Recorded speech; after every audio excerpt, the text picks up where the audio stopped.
What is up? What is going on, everybody? Welcome back. Welcome in to the Seattle Mariners post-game recap. The second game of spring training is officially in the books. The Mariners dropped this one today to the Guardians 8-4. Before I dive into it, do me a favor. Hit that like button. Helps out the channel more than you know. And if you're new here, hit subscribe. I'm about 15 subs away from 2,700. Would love to get there, especially before baseball season starts. If you are new here, I do post-game recaps for every single game. May not have one for every spring training game. I will definitely have one for every regular season game and Mariners breaking news and everything like that as well. I will be back to my regular background here soon enough. So just like I said, please bear with me on that. Also, if you're new here, if you're new here, you've been here for a while. If you're looking to go to a Mariners game, a Kraken game, coming out to Arizona for some spring training soon, download the SeatGeek app or go to their website and use promo code JSTrident for $20 off your first time purchase using the SeatGeek app. I am partnered with SeatGeek, so go ahead and use that. If you're heading out to any sporting event, concerts as well, there's everything on SeatGeek, so check it out and use my promo code. The Mariners, like I said, they dropped this one 8-4. When will the losing stop? They're 0-2. The Mariners are 0-2 in spring training. Not worried about wins, losses. If you watched my video yesterday, my main focus is really with veterans. I shouldn't say veterans, established players. I don't really have much concern about what they do in spring training. A lot of guys are tinkering with stuff, working on stuff that goes for pitchers and hitters. Young prospects and stuff I am curious about. Not that I would if Cole Young or Harry Ford have a bad spring, I'm done with them as prospects, but it's cool to see them get a shot. And then there's some roster battles. I think maybe the utility spot, Dylan Moore, Sam Haggerty, Samad Taylor, Chavis, guys like that in the mix, and a little bit on the back end of the not the back end of the bullpen, but the last couple spots in the bullpen are really the ones that are up for grabs, assuming no injuries. So, like I said, Mariners dropped this one 8-4. Offensively, how about Mitch Haniger? Welcome back, Mitch Haniger. Solo home run in his first at bat on the second pitch. Haniger DH today. I really think that's going to be good to hopefully keep Haniger healthy long term, is to get him some DH at bats, platoon him a little bit in the outfield. I don't think you want him playing every day right off the bat, just with his injury history. I think it would behoove the Mariners to, I don't want to say sparingly play him, but 70% of the time, 65, somewhere in that range. But really good to see Mitch Haniger. Got a nice standing ovation. Listen, I think there's legitimate questions about how good Mitch Haniger will be. It's going to be more around the health. I think the player can be good. It's going to be, can he stay healthy throughout the season? So there's definitely some question marks with Haniger, but just from a fan standpoint, it was really cool to see Mitch back and hitting the home runs. So Mitch with a little bit of the flair for the dramatics, and good to have him back in Seattle, where it feels like he just belongs. He just feels like a guy that should be like Kyle Seager. You just look at those guys and go, that's a Seattle Mariner. So really cool. Haniger homers, goes 1-for-2. Harry Ford was 0-for-2 today. Came in to catch for Cal Raleigh. One thing, though, that was really cool is he did throw out a base runner from his knees today. So showed off a little bit of that arm strength that he has. So that was really good to see. Some defensive wizardry from Harry Ford. Obviously, Cal Raleigh's the catcher. He should be the catcher here for several years. So it's going to be really interesting. Is Harry Ford a trade piece? Do they change positions? I think for now he sticks at catcher. There's no reason to make that change now. He's more than likely not going to play this year for the Mariners on the big league squad. Maybe September, if things go right, or I guess things go really wrong, you could see him, but I don't think it makes any sense to really change the positions now. But really cool to see from him. Showed off some defensive tools. Luke Raley had a hit in this one. Dom Canzone had an RBI double, and it was off a lefty, and it was a good lefty too in Henges from the Guardians, who's a decent lefty reliever. So Canzone really drove the ball, and it wasn't just like a bloop double that fell in. It almost got out of the park. So that's really good to see from Canzone. If he can hit lefties consistently, I don't know how much he's going to be asked to hit lefties this season, but again, even if you're platooning guys, at some point they're going to have to hit their same-handed player, right? Like, let's assume Luis Urias is healthy. he's going to have to get at bats against righties. Josh Rojas is going to have to face lefties at some point. There's no way to completely get out of it. So good to see that Canzone driving the ball again, driving the ball a bit against a lefty. Now, again, like spring training, it's one at bat. We should not, just as we shouldn't overreact to poor performances. We can't go, oh, well, Dom Canzone's now a lefty masher after that, but it's just encouraging to see. And, while we don't want to dig too deep into spring training, we can certainly are allowed to look for encouraging signs if we see them. Samad Taylor did not have a home run today after he hit one yesterday, almost hit another one. But he did have a fly ball that was fairly deep, was caught at the warning track, a fourth, fifth inning, somewhere in there. So the pop looks legit. Again, it's 3 at-bats, but like I said yesterday, Samad Taylor is definitely someone that could get some playing time on the big league roster this year, especially with his ability to play infield and outfield. Good guy in the base pass. It is possible he could win a roster spot over Sam Haggerty. I think Haggerty has an option left. I was actually on Twitter Spaces, or not Spaces, but it was like a Twitter live stream today with Jake from You Love to See It. If you haven't subbed to him yet, please go do so. I was on his show a few weeks ago. Go check him out. Go sub to him. Ty from Locked On Mariners was there. So we had a lot of fun as well. And Aaron Hughes, who covers the Diamondbacks. And we were talking a little bit about it. And, with Haggerty having an option left, I think it is possible that Samad Taylor beats him out. Samad Taylor has options as well. But I would say Haggerty's the leader in the clubhouse. But if Samad has a solid enough spring, I don't think it's the craziest thing ever that he could make it. I don't think it's anything that's going to be a huge impact at the end of the year for the team one way or the other. The way my camera is, it looks like the room is tilting. Is that just me, or does it look like the background is like tilted? Oh, you know what? It kind of is. The way the ceiling is back there, it kind of is tilted a little bit, I guess. So whatever. It just looks weird.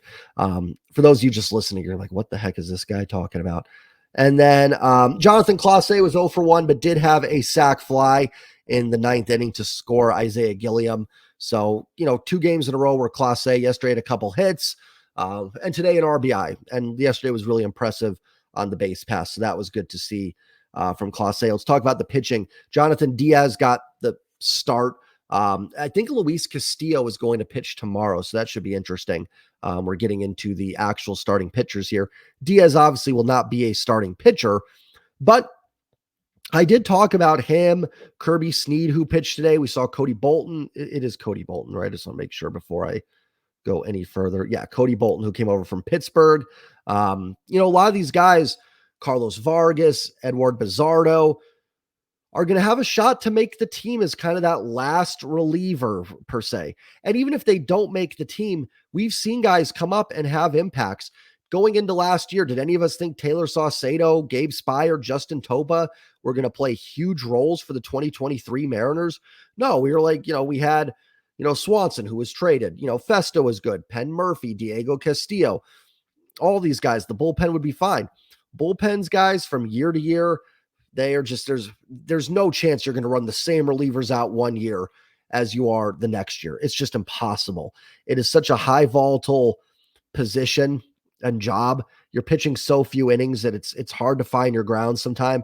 Anyways, I bring up Diaz, 2 innings, no hits, no walks, and 4 strikeouts.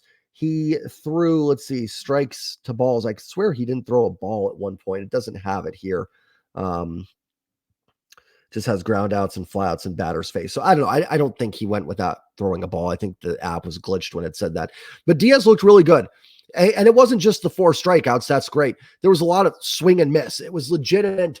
Not that strikeout lookings aren't legitimate, but that swing and miss stuff is always what you're looking for. You want guys that are waving their bats at it and missing it, because called strike threes can sometimes be, a little luck based sometimes, where it's like, hey, hitter just wasn't, anticipating that pitch, not taking away from any strikeout or anything, but you guys know what I'm talking about. So it was really good to see that from Diaz. Do I think he makes the club out of spring? It's possible. It is. It was a really impressive performance for him. So he's got to be happy with that. And again, like I said, guys like Diaz, Bolton pitched an inning, gave up a hit and a walk, but 2 strikeouts.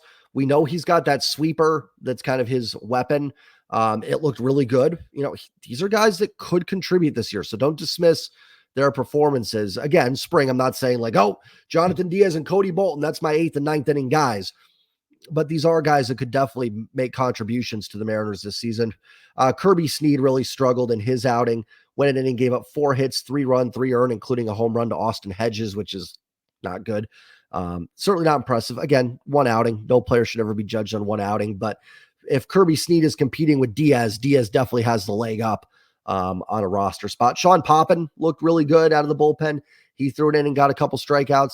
I believe Poppin's been in the big leagues before. I think with the Diamondbacks. Let me click on him and see. I'm almost positive he's pitched before. Yeah, with the D-backs in 2022, pitched 7 1/3, Pittsburgh in 21. So he's had cups of coffee the last 3-4 years. Again, I'm not going to sit here and say that these guys are all, let me close some apps, not some apps here, some tabs here. But, and that's not to say like, oh, Sean Poppin, that's going to be your guy, but someone that, again, could help down the road, as the season gets going. So I wouldn't dismiss any of those guys. Holden Laws really struggled. He gave up 5 runs in his 2/3 inning with 4 hits and a walk. And then I'm to be honest, I don't know the last 2 guys that pitched in this game, but Snead, Diaz, Bolton, Poppin, all guys that could contribute at some point this year. And I've made mistakes in the past of just kind of not paying attention to those guys, going, whatever, they're not going to be players on this team. And then it turns out sometimes they end up being that. So not predicting all those guys are going to be major players, but there is a shot. So it is people to keep an eye on there. For sure. And then some other regulars played as well. Ryan Bliss was 0 for 2, struck out twice. Again, I would expect Bliss to make the team out of camp, but if Luis Urias is hurt, Brian Anderson, Ryan Bliss, even Samad Taylor, Michael Chavis, are all going to have a shot to kind of make the team as that platoon guy with Josh Rojas. So, not an impressive start for Bliss. Again, not going to worry about it too much, but he's someone that it would benefit him to have a good spring training. Dylan Moore had an RBI single and walk, so he was on base a couple times as well.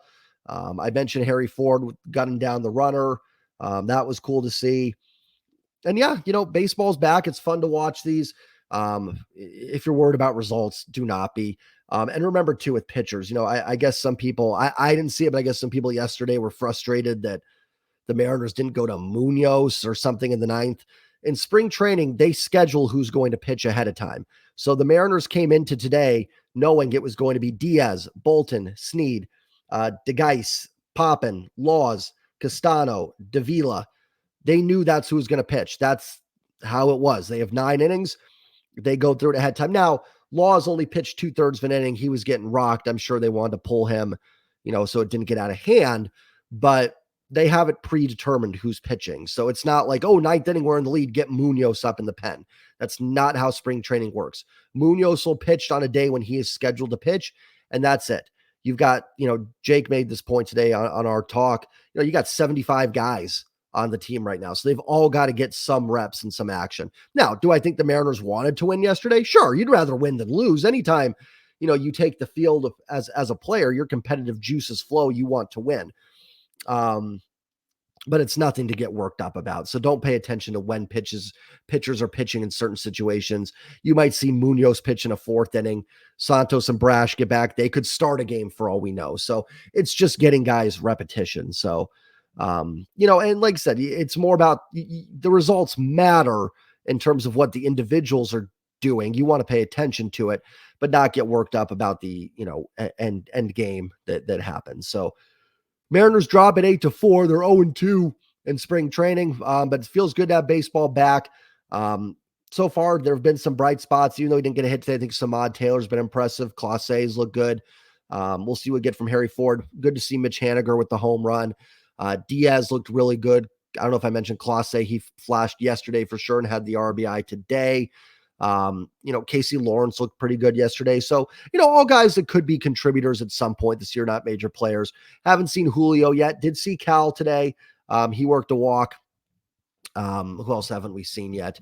Got to see Luke Raley today. Saw Mitch Garver yesterday. Trying to think who else is there that we have not. JP played yesterday. JP Crawford. Polanco played yesterday. Ty France played yesterday.